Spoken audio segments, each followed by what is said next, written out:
Okay.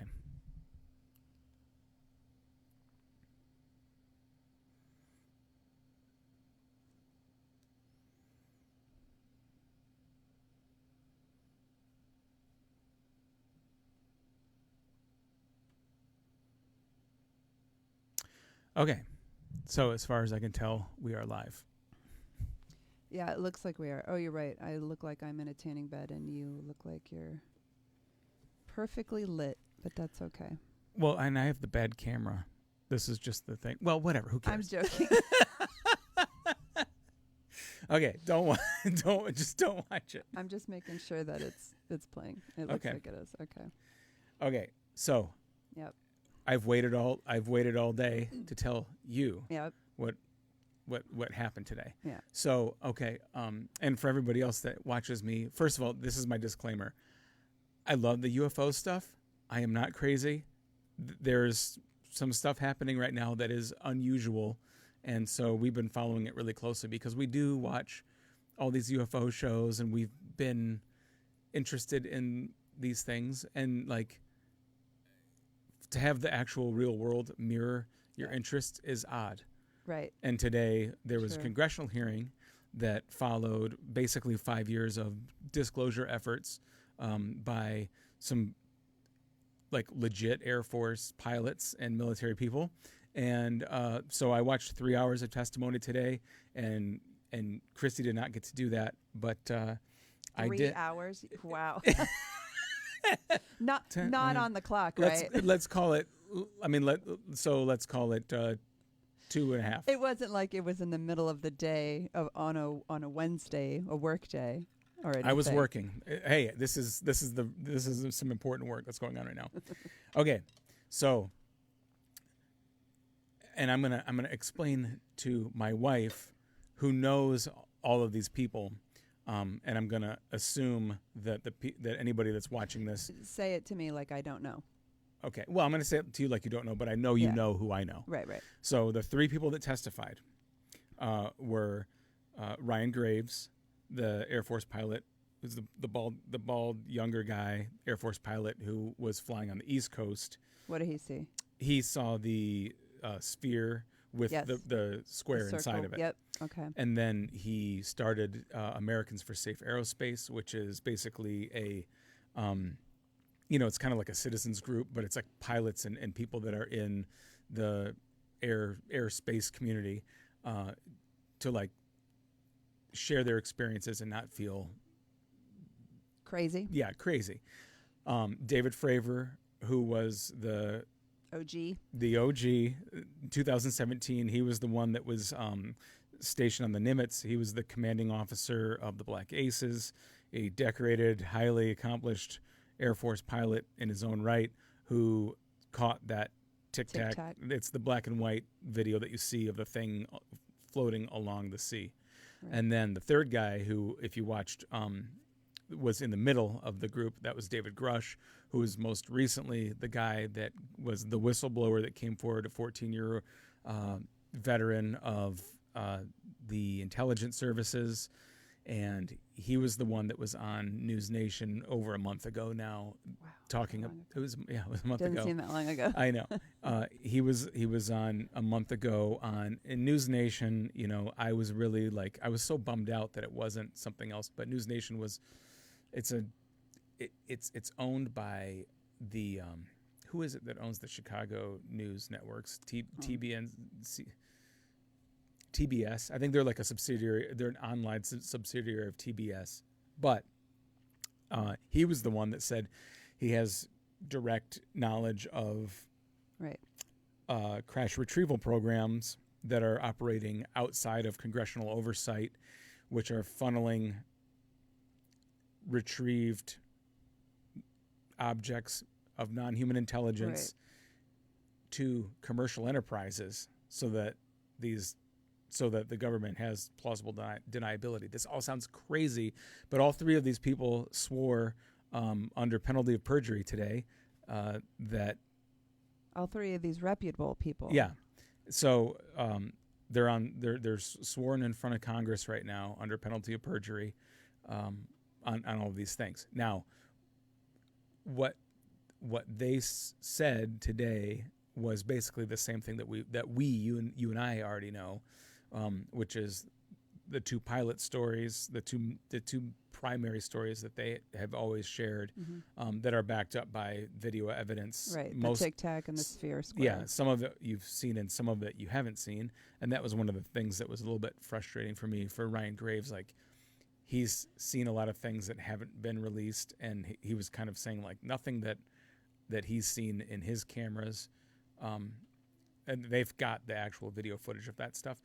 He's like, it's not like if you saw what was on there, it would it wouldn't be any more groundbreaking than what they've got on the Fravor cameras. But for whatever reason, the way that stuff was released was different.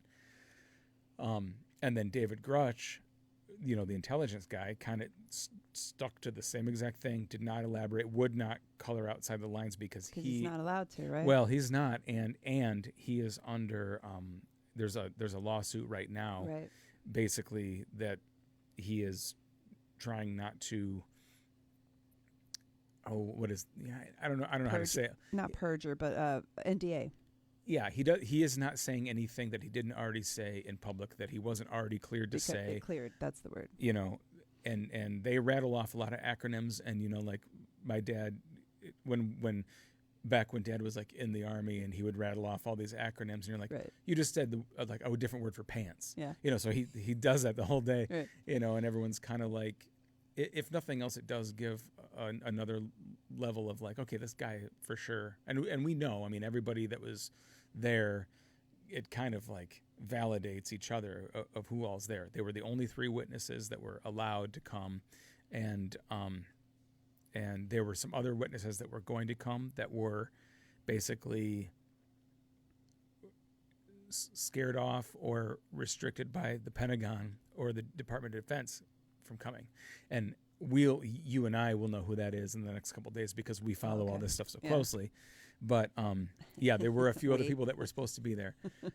And then if you look at the zoomed out photo of the table of them testifying, and you look at the people that were behind them, it's like there are so many high-level intelligence officials that have been in all these different groups. Like, there was a lot of support. Those are all supporters, Yeah, I mean, these are people that were like, they're basically saying yes without saying yes. Right.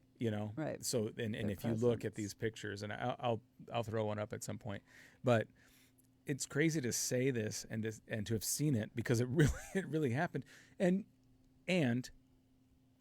it just makes you sound like another type of crazy person when you're like, it hasn't, as far as I know, because I mean I'm not watching the news, but it certainly hasn't been reported on.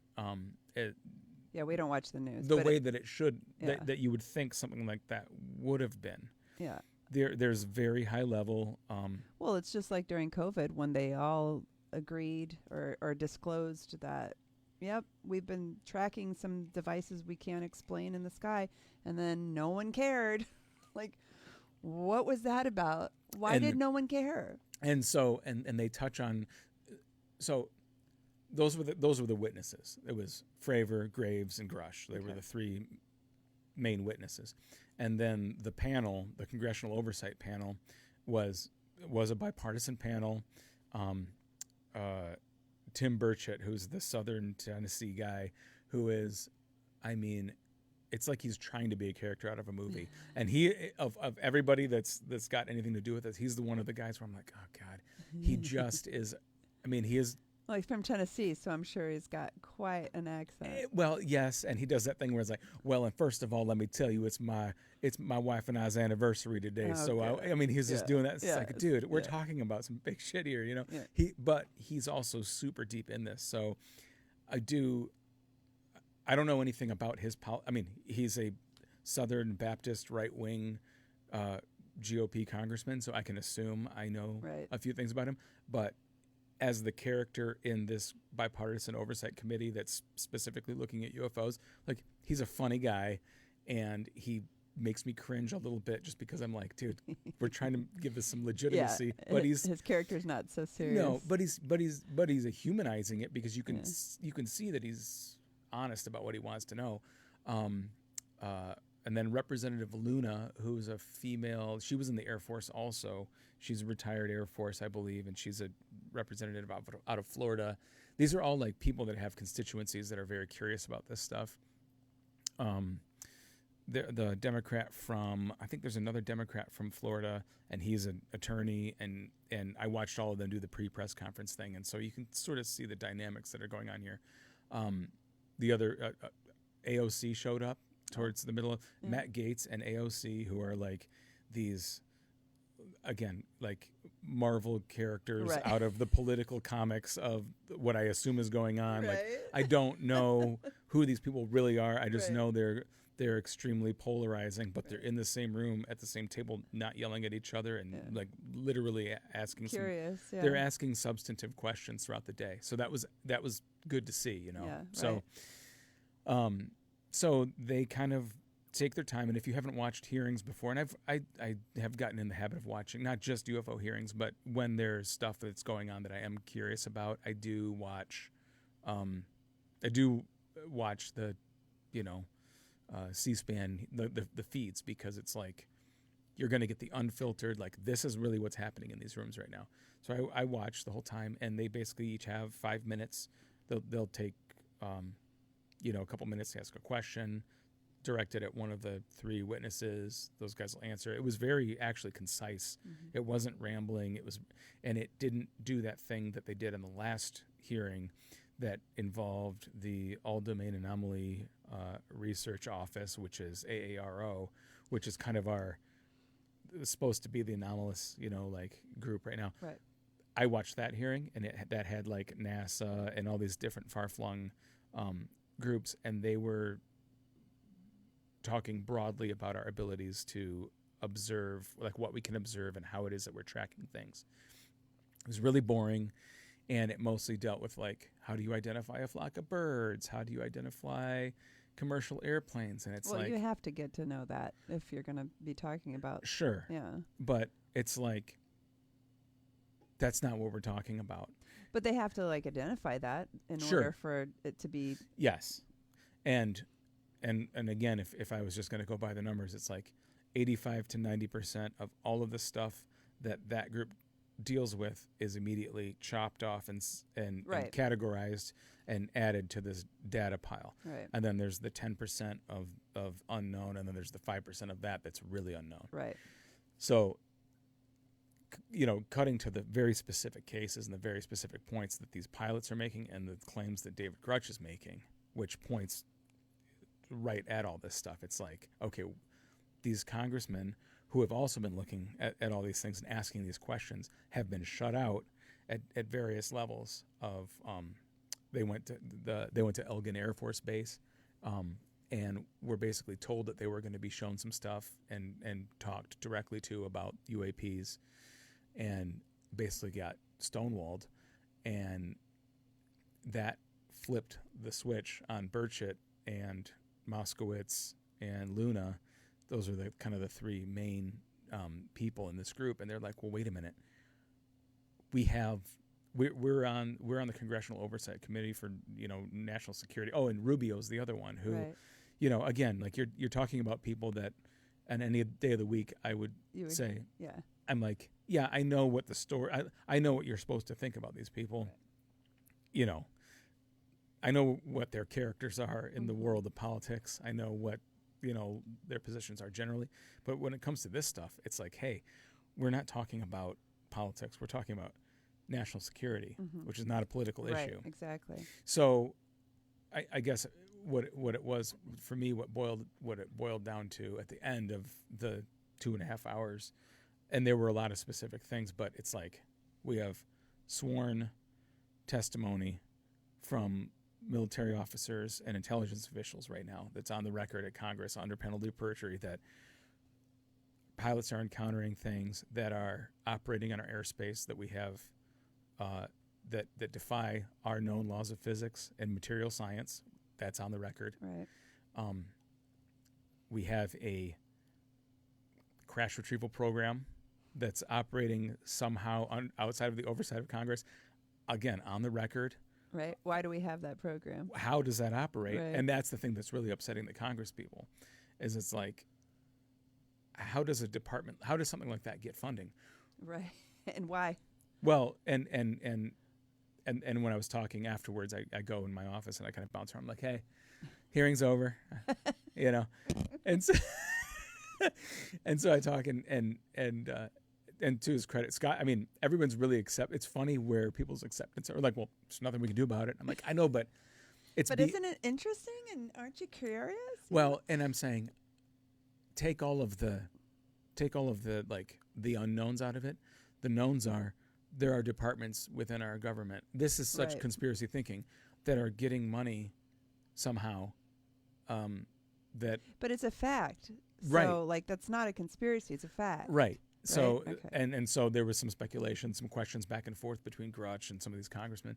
They're like, well, so essentially what's going on is stuff that's been retrieved one way or the other is being passed to private enterprise for the reverse engineering because the government doesn't have, like, the government doesn't build anything. Lockheed Martin builds stuff. Boeing builds stuff. Right. So these aerospace companies that operate outside of the purview of government develop these things and sell it back to the government. So the concern or the larger question is, okay, so somehow the government is retrieving this stuff and passing it out to private enterprise for them to develop and then sell back to the government at inflated price. That's kind of like, so we're spending all this money to subsidize these companies that are developing technology that are selling it back to us, type of thing. And that, again, like that's simplifying it. But again, as far as it talks about like reverse engineering, like there's no way that we even can begin to comprehend what it is that they're looking at. Right. But that's out in the open. And over the next 5 days, this same bipartisan committee is going to go into a SCIF, which is a secured, contained information facility. They're called SCIFs. And my dad, again, that's one of those words that I'd heard my whole life. And I'm like, a SCIF. And today the whole thing was like, well, I can tell you in a SCIF. It's basically a tank. It's like a little secured room where top people with top secret clearance can go in. Nothing can penetrate. It's like a Faraday cage where you go in and speak privately, and there's no possible way for anybody to hear inside. So no electronic devices are in there. Nothing can penetrate it. It looks like a submarine, basically. And they're built into these buildings. Like they have SCIFs. That building that Dad's working with that guy in Sterling Heights on, they've got 2 or 3 SCIFs there. So you can come if you have top secret information or you're working on something top secret, which that military corridor in Southeast Michigan does. It's like one of the top 3 most active like military development corridors in the country. That has nothing to do with what the UFO stuff necessarily, but like if you're going to be building something cool and secret, you got to have a SCIF facility in there because you're taking, you're sort of synthesizing information from the battlefields in real time that isn't declassified yet into the development of these technologies. So they're going to go over the next 5 days into a SCIF with Grutch, and he's going to tell them all the stuff that he couldn't tell them today. Jeez. But again, logic, like very specifically putting it all on record of like, yes, I have this information. It's classified. I can't share it on the record in front of everyone in the world. But you guys that have the clearances should know these things, and I will tell you where to go because they're the ones that have to go and like investigate the rest of this stuff. So the hearing was basically to prove that these 3 people aren't lying, so they go under oath because they could be in trouble if they are. But there's no real resolution to any of this. It's just basically saying what we already know. What we already know. Right, what we already know, you and I. Yeah, but I think it's and if anybody, if any of these normal media companies would care to like really dig into this. I don't think it's the media companies, it's the money backing behind them. I don't know what that maybe, but it's also just the general disinterest or like the lack of what is it? It's like I think people at a certain point assume that, well, we've grown up. We're past that. I don't think that at all. I think it's not. I don't think it's a lack of interest. I mean, like, do you think the media gives us what we are interested in? No, that's a good point. I mean, I think they sell you on what you're supposed to. Exactly, and it's not them; it's who's paying them. You know, pharmaceutical companies or whatever, corporation is paying or getting the advertisement through their sources. The other interesting thing. So there's this committee of congressmen and women that are clearly interested and wanted to do this, and there were a number, and I didn't remember any of their names, but I did look at it. There were a number of people that were opposed or resistant to this hearing happening. And if you looked at their campaign, them, who their donors are, it's Lockheed Martin and Boeing, and you're like, oh, and Boeing, interesting. I mean, any of the aerospace companies. Yeah, right. So, I mean, Lockheed Martin. Okay, yeah. So it's kind of like interesting. It's fun to, and I've been very like trying to thread this needle about, like, I've been trying to thread this needle between like my absolute contempt for insane conspiracy thinking, and then the playful nature of safe conspiracy thinking, and the reality that there's stuff that's happening right now that is plainly the result of decades of conspiracy that seems like it should be obvious, but it almost feels like it's, take like marijuana legalization, where it's like, I know it's legal, but like, should we be here? Like, and that's the thing that I see, that you see people, and I've said it, like the dispensaries seem like pornography stores because nobody wants to hang out there very long. And there's different types of people that from all different parts of society that kind of find their way in there. And it's like, well, you've got these like blue collar guys and white collar guys and like all the different walks of society that share this thing in common, but they don't generally interact outside of that particular subject. So it feels weird, and you don't want to be seen. And I think that's kind of what's happening right now with this subject, which is why people haven't been coming out and telling their stories, because there's still that stigma that you're crazy if you believe. Yeah. And that's Ryan Graves, going back to the witnesses, that's his Americans for Safe Aerospace. He's saying, we need to have a mechanism through commercial air travel and military air travel that allows pilots to be able to report and categorize what it is they're seeing, where it is, and how that stuff happens. Because, and he made a point, and everything that I'm referencing is all in the hearing today. He said, there are specific airlines that have policies in place that are more about sort of muzzling reports rather than allowing their pilots to share them to save face. Because there's a lot of stories out there that most people don't know. Right. We've heard a lot of them, but the degree to which this may pose a potential threat to commercial air travel. Oh, interesting. It's like, that's money right there too. I mean, money lost. But it's like, what are we talking about here? Like, we've got thousands and thousands of commercial airlines flying around every day in every direction, many of them encountering this stuff with no means to like credibly report it or categorize that, sort of thing. But it also, like, it hasn't caused a problem so far that we know of. I mean, I mean, knock on wood, but like, how many plane crashes have? I won't finish that sentence, but you think they're silencing the plane crashes now? No, I don't think that at all. But it's like, look, if we're trying to gather data in general, like, it's just like weather, Well, it sounds like these UAPs are like bats, and they can be avoided being hit. Like, their system is way better than our system, so like that's why they're not crashing into our planes. Sure. But we're still fearful of it because it's of the unknown, and then like popping out of nowhere, popping into the oceans and then coming back out. Yeah. So, and this is one of the interesting lines of questioning that one of the congressmen asked at one point, he's like,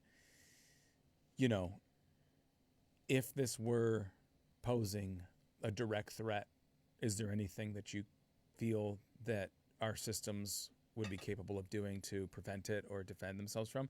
And both of the Air Force pilots were like, absolutely not. Yeah, right. So I guess they just want it to get out. I mean, yes, there is a fear factor that it could pose a threat, but I mean, I think it's more of just getting it out there, right? Right, and this is my thing, because the behaviors, assuming that we're talking about, at least in modern history, 80 years of experiences with this stuff. Right, 1930 was the first one, right? It appears to be benign. Right. There's nothing directly threatening. Right. There's nothing that we can do to alter what they're doing in our airspace. But the physics of how they're flying and what they're capable of doing just defies our anything that we know about the physics of powered flight, or the material science involved. Like metal would tear apart doing the things that these things are doing. Right. Never mind a physical body, but like just the materials alone. There's no physical way that you could get something that was made of, metal to do the things that these things are doing. Right. And so one of the other things that they're start talking about, and I was hoping somebody would bring it up, and this was one of the big points, is like, okay, here's some recorded examples of events that have happened over our nuclear facilities where these large craft are observed, So they brought that up? Yep. Good. And that stuff's all recorded as well, in the past, in the recent past. I want to say in the 80s and 70s and 80s, but okay, we're putting this on the record today. Right. These things have flown over nuclear facilities. And shut them off. Things have turned on and off that we have no explanation for. Right. We wrote specific language into our nuclear treaties with Russia in the 70s. Right. To say, hey, it's not us doing it. Yeah, something's happening that we don't that something seems to be happening over our shared nuclear facilities that neither of us are doing, and we don't seem to be able to retaliate because we're not doing it, and vice versa. So and they agreed too, which I mean is pretty interesting because it was happening over there too, not just during the Cold War. Right. So that got read into history in 2023. Right. Of like, okay, let's all just make sure we're on the same page with this. So yeah, like I think a lot of the big contemporary sort of events that got this thing kicked off were specifically examined and touched upon today. But then it's like, okay, where did it go from? Where does this go? Right, exactly. And it's kind of like when they said it in 2020. Hey, yeah, UFOs are real. Yeah, it's 3 years later. Yeah, I mean, I don't. So the interesting thing to me, and talking about this in the office, and Scott's like, and I could see him be like, well, so it's like, there's nothing we can do about it. And I'm like, well, right. It sounds like that's what everyone's feeling, right? Right.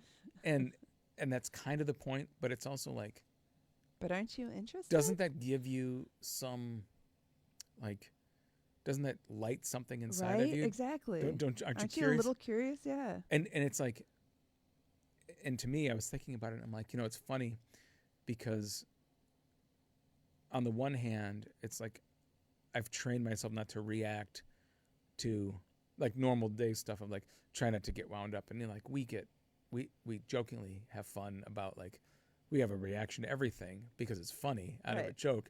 But like for something like this, where it's like, you want a real reaction. There's nothing to bounce off of, because it's opening this like mental pathway of like, what do you do with that? Right.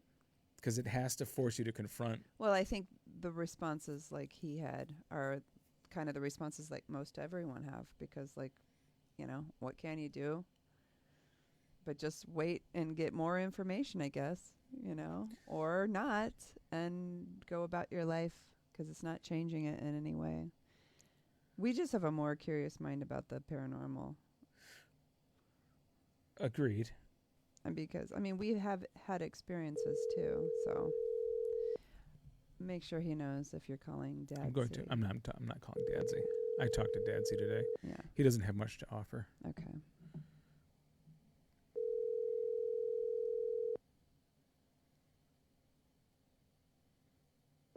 I'm calling one of my normies in Colorado. Is that's kind of an idio, or what's the word? There is no normies in Colorado. Right. That's what I'm trying to say. Idiot. What's the word? Syncrasy? No, idiocracy. Is that it? No. What's the word? I'm not gonna. Idiocracy. It's.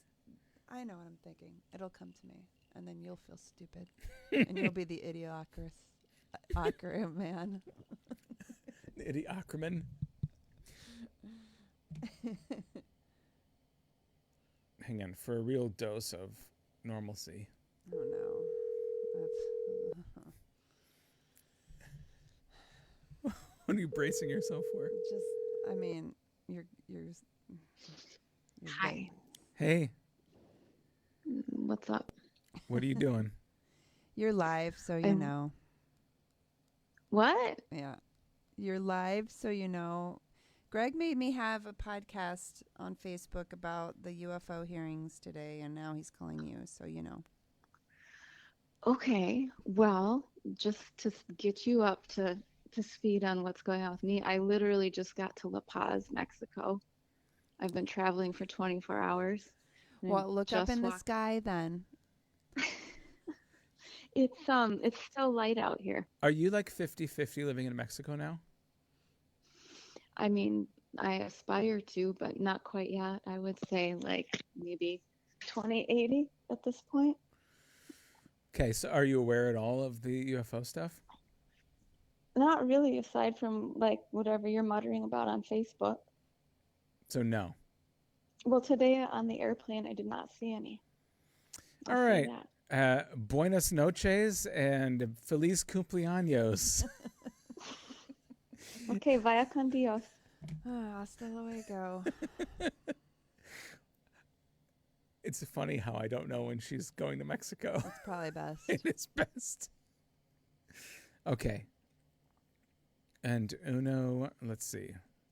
Who's my other person that, and we would call JB and. No, they're playing D&D. Oh, that's right. We can't. I put a call out for that. I know one person. They're too busy. I know one person who I had a question for. I had a question. You've reached Nicholas Ayers at the Wave Station. Available at the moment. He shut it off as soon as he saw we were on here. He's like, "Oh, I'm not going to be part of this one." He said they saw stuff out at Esalen last night. Last night? Yeah. Did you not see that? Oh, he's in California? Yeah. Oh, his friend did. No, he's out there. And then he's going to go to Paris and then he's going to visit back us. But he said they saw a bunch of stuff out there last night. I was like, of course you did. What? Yeah. But that's one of those things where it's like, I assume that they're out there all the time. Well, I know. I want to know. Why didn't he call? Because I think it happens all the time. Well, I know why he didn't call, because it's him, and he's the worst at communicating of all the friends we know. He's our closest friend, and he is the least able to communicate with us friend. Perfect. It's kind of a perfect friend. Is that what that is? Okay. So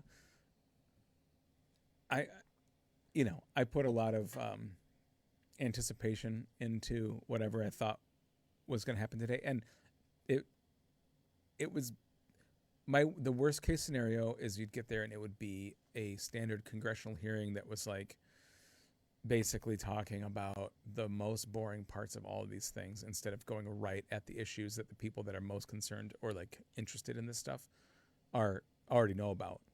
So it kind of brings the public, should they be made aware, up to speed on all of the most recent developments. And and again, it's like this stuff is definitely happening to these people, and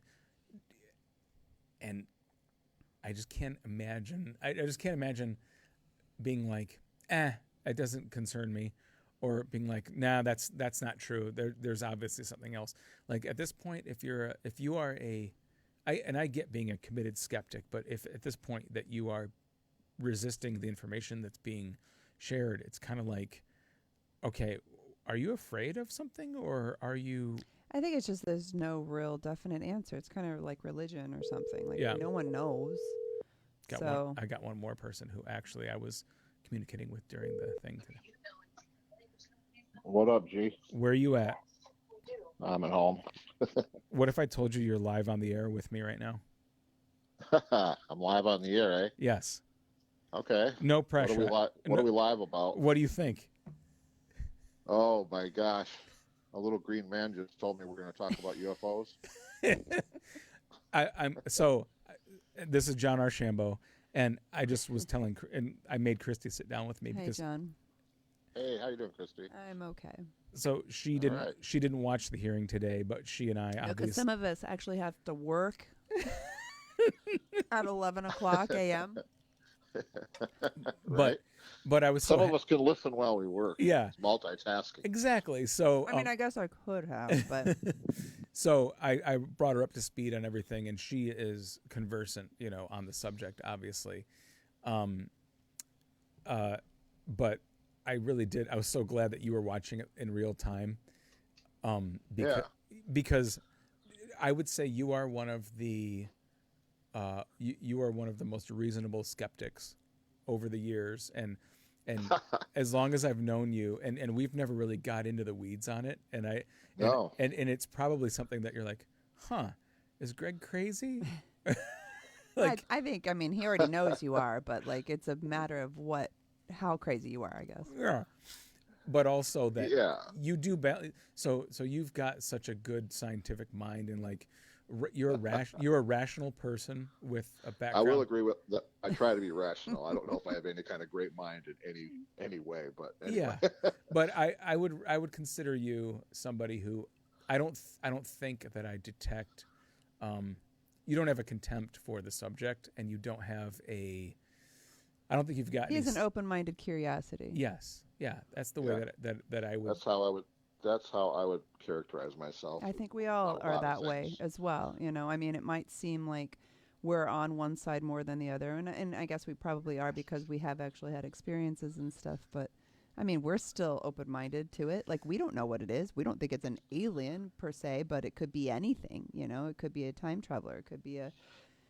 So that's one of the things I think I mentioned to Greg when we were kind of chatting live while it was happening, is that I have a lot of respect for the guy's choice of words, not saying it's extraterrestrial life or it's this, just using the phrase non-human. Right. Because it's not characterizing it and saying that it's this or they know it's this. That drew me in. I applaud them for that, because that's where I'm at. I don't know what it is. It could be anything. You know what I mean? This could be an interstellar type. These things could be people like us from the future reaching back. Who knows? I don't know. I'm not saying that's what it is. I'm just saying it could be anything. So did you notice for the small, it was maybe 45 seconds when Grush was describing the way that physical matter casts a shadow? Right. I didn't hear that. What? Well, and he was really, really careful not to color outside the lines of his existing testimony from the News Nation report. And he was he kept it tight and right in the pocket. But when they started talking about the speculative physics of what was going on, and he got into, and he kind of made a point to say, like, I also got a PhD in physics, oh, by the way. Yeah. Oh, by the way. But just sort of the I don't know.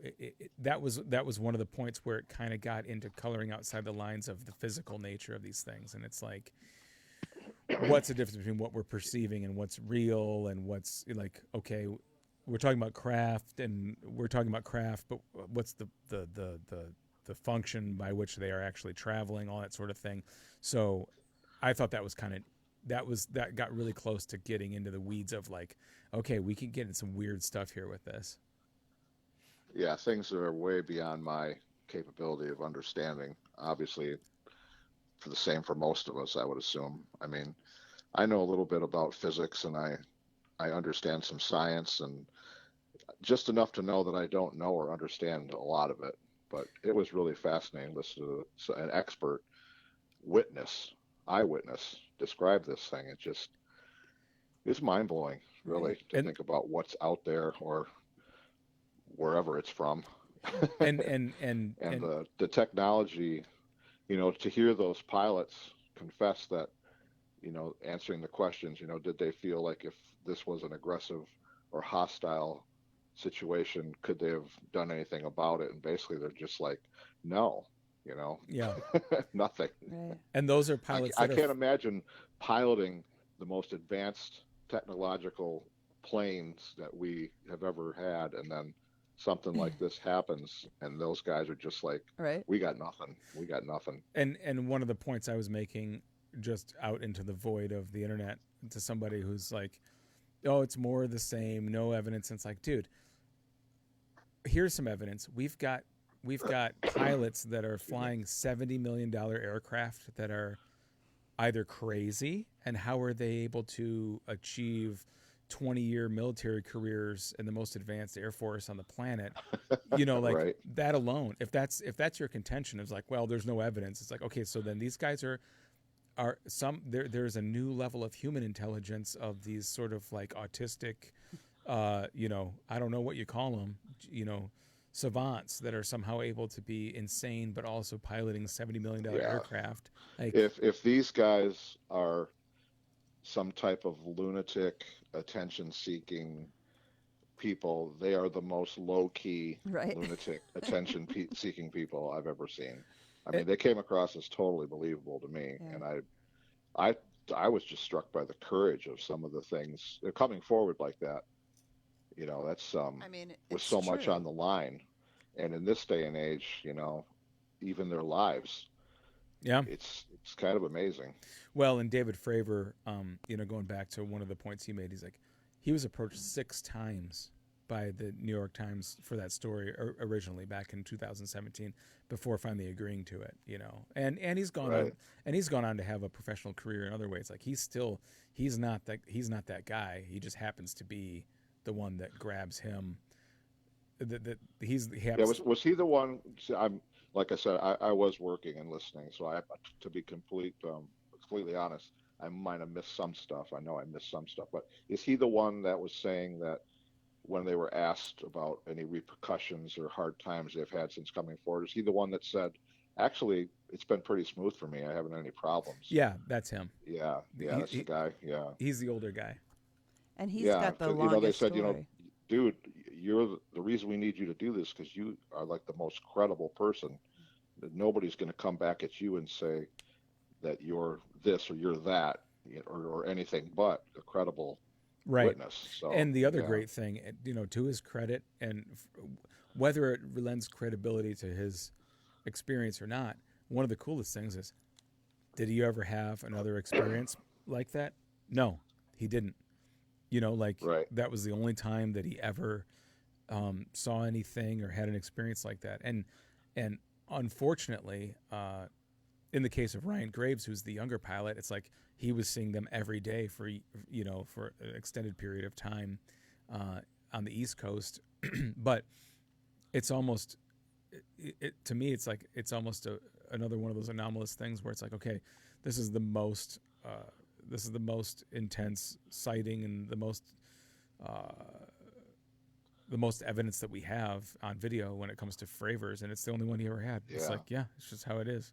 I thought it was interesting. At one point, they were asked about where these things took place, or however the question was phrased. The answer was given that basically everywhere there's been naval activities, where these pilots are in the air, these things have been seen. And it got me to wonder now, because at one point they were talking about, they were asked, do you believe that they are doing reconnaissance on our capabilities? Mm-hmm. And it was just kind of like, wow. Possibly. But then I was also wondering, maybe the reason they're seeing these things at every place, but maybe they're every place else too. It's just that they're not being seen because there aren't activities. You know what I mean? Yeah. They could be everywhere. Maybe they're We like, don't know. you know how we put like buoys out in the ocean to monitor sea levels. Right. You know, and because it's not all one thing either. You know, the Tic Tac's different than the sphere with the square in it is different from those other metal spheres. I don't know if you've seen those, but that's the only other new video that's been shown. Yeah, that was very interesting. The way they have different descriptions of different objects, and which makes sense. Even our current technology has different appearances, even though it flies or whatever. So Yeah. it's not outside the scope of possibility that they could all be from the same place, or wouldn't even be interesting if there were different species or non-human life forms Well, what if checking us out. water You know is what I mean? Who knows? What It's if water is like a I say, portal, John? Like pardon? these crafts are going into water. What if water is a portal? I know, isn't that nuts? I kind of was thinking about that too. What was that the movie with Ed Harris when they were down in The the Abyss. aliens Yeah, on The the Abyss. ocean floor? Yeah. Oh gosh, it was a great movie. But anyway, it's yeah, who knows what's down there in those Right. depths, and if they're parked, if they go just some What kind is of it? a vessel parked down 92% there. we haven't explored. It's just unreal. Yeah. Well, I was But like I said, this isn't my pet thing. I'm not a UFO guy. I know I've you're never not. seen anything. I know you're not. That's why. I've looked up in the sky and I've seen some lights and just assumed plane or satellite or whatever. I've never had an experience where I've seen anything that didn't move the way it should move. You know what I mean? I kind of wish I would. Didn't you But, used to? Okay, so you were an MP in the Army in the 80s, Yeah.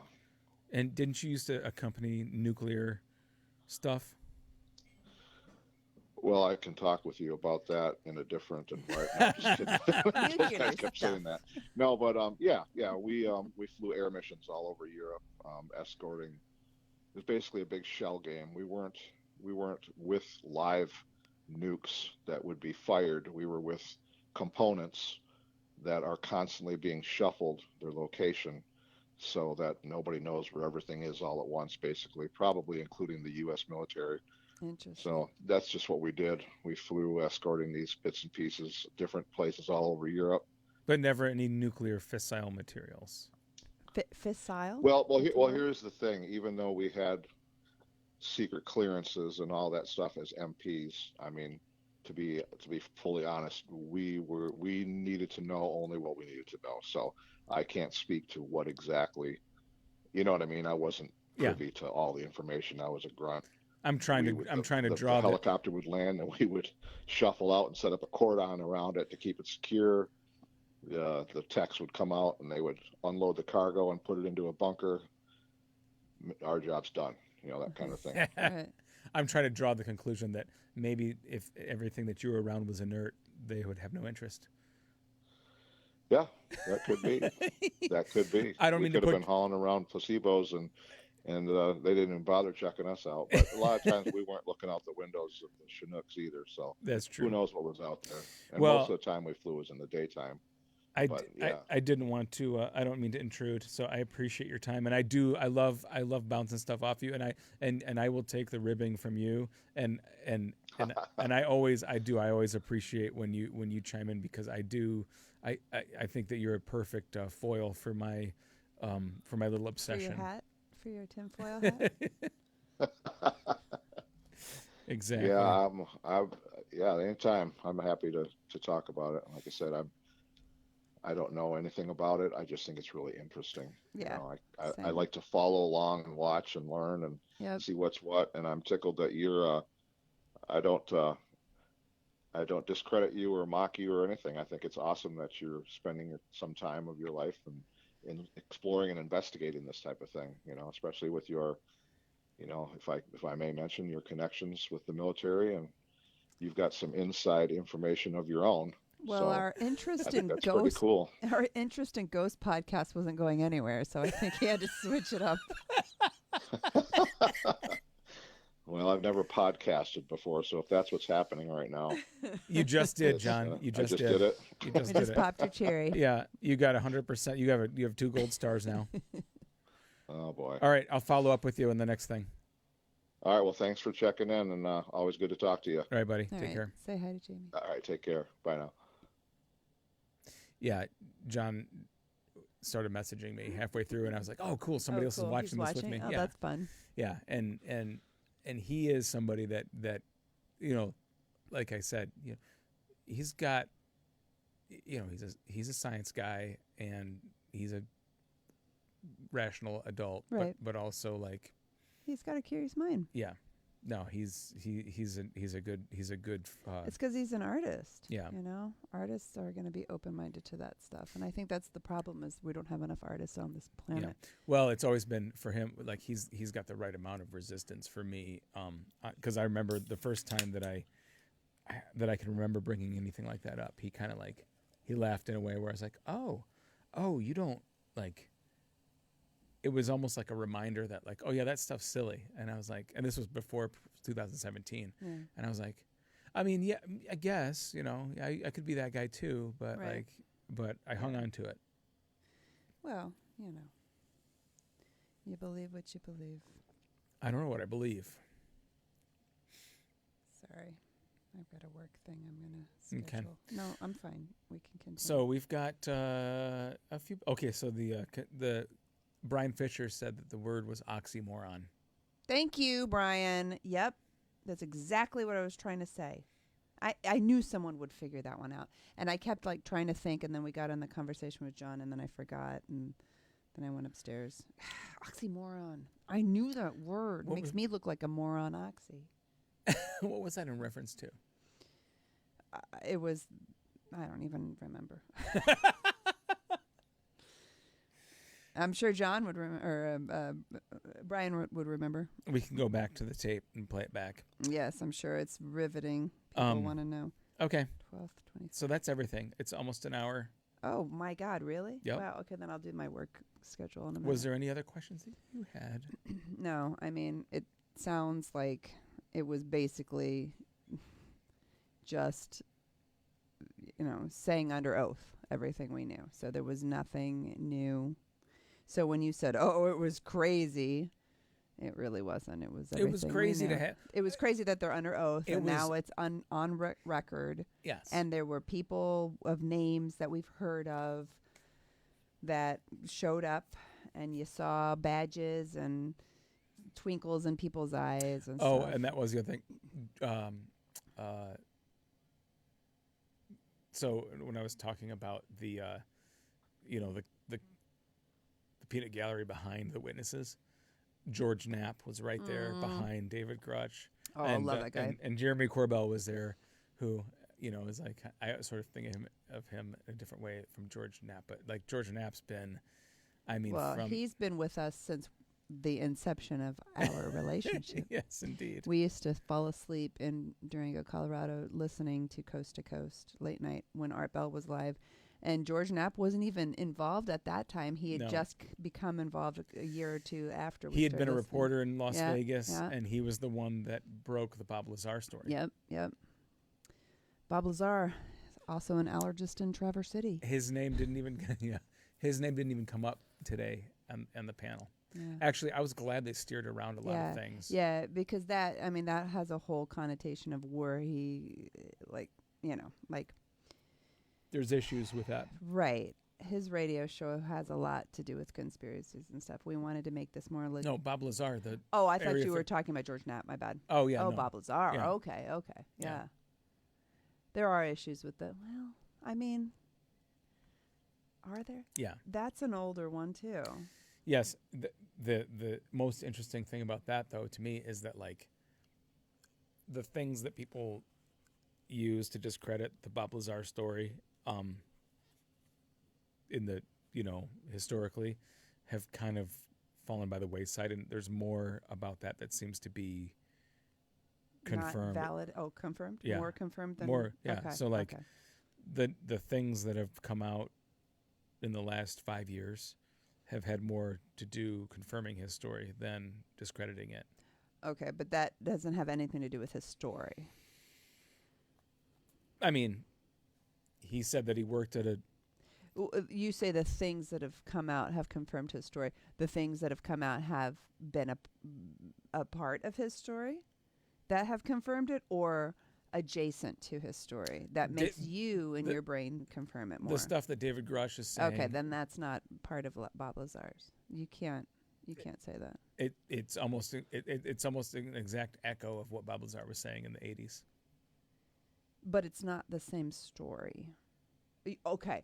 Oh, so are you saying you think what Grutch is saying is the Lazar story?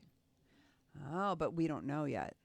Because we don't know the specifics on Grutch's story. Okay. Well, listen. I still stand by my opinion. I think those two stories are separate until we know further proof. Right. But listen, Bob Lazar was working at a secret lab, reverse engineering, retrieved unidentified craft. Right. Grush is saying there's a program, a crash retrieval program that's focused on reverse engineering crash UFOs. Right. Just because he's saying that doesn't mean it's the same story. Doesn't even mean it's the same time frame. No. But like, what Grush is saying is, yes, this program's existed for 80 years. Okay. I see and what you're saying.